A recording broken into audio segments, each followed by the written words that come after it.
Alright guys, so upon request, this is the Kaguya build that you guys saw in the tag matches, the last couple of videos that we did. We're going to start out with the stones. Obviously our ruler is the Kaguya. Our stones, we have 12 stones because we're playing Gilgamesh and Aya, which are both resonance-based resonators. So you actually want the extra stones actually like helped out a lot in like keeping the keeping the longevity of both those resonators. So we're playing 8 green blue because I and Gilgamesh are both green and blue. So hitting any of these 8 stones procs both of them, and that's optimally what you want to do. Well, wouldn't that also proc Gilgamesh? And then this procs Gilgamesh specifically, and then this procs Aya specifically. And then these are so hitting one of these will only proc one, respectively green and blue. So 12 stones. The resonators, we play 4 Sacred Oaths and then 4 Malphys, specifically because you want to ramp out mana early, so that way you can do spinning mitts early or just like hard cast the Gilgamesh early. The sooner you get the Gilgamesh off, the better it is for you guys to play.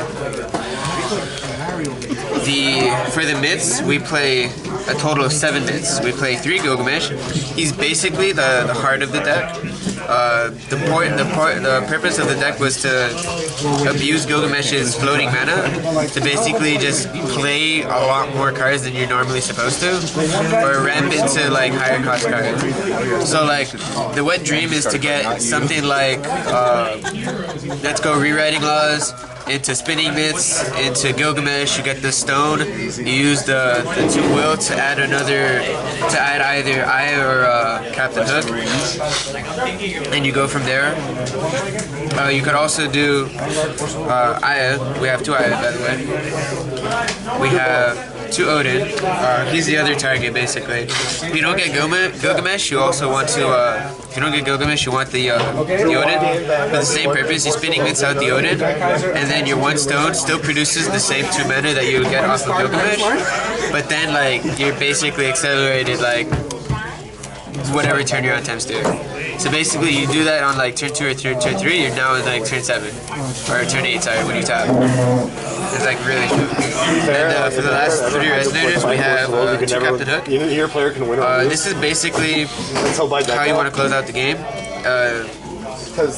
Because you want to Gilgamesh into a turn 4 hook, and then keep using the Faria summons basically to add your higher costing cards.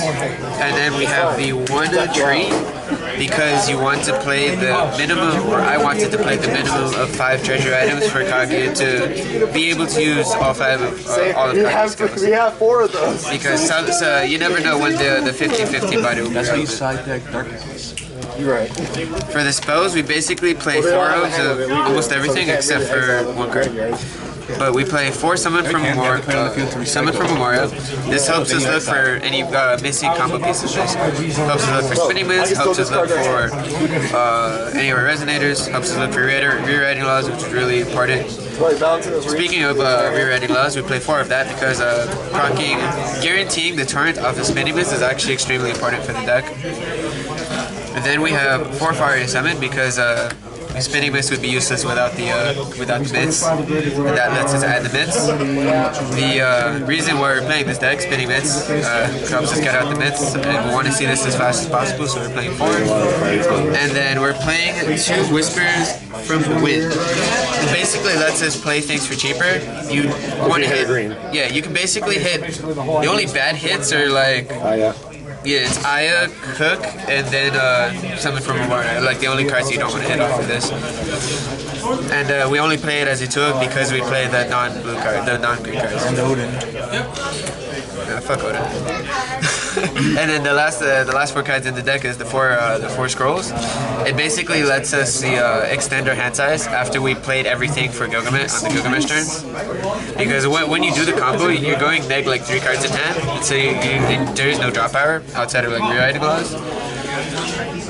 And like this, I guess, or like initially before I put that in, there was like very little drop power, and that this deck has gone through like a lot of iterations. And this was in the beginning, specifically because 1, it's her best treasure item, And then 2, it like gives you just more hand. It's only bad against like Lapis and like Valentina.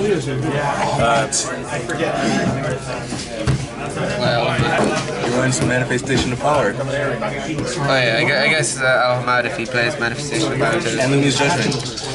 Shut up, kid. But that's the entire deck. Basically, the purpose is just to meme around with you. Heavenly Gust. Is to meme around with these fuckers. But I hope you guys enjoyed the deck list. Oh, I don't have a side deck because I don't have a lot of cards. But you generally just want to play very reactive cards like Cancels, Gale Forces, Heavenly Gust, stuff like that to help you better fare against like more difficult decks like, you know, freaking Ahamad or Pistol or whatever. That's basically it. Well, thank you, Rusty.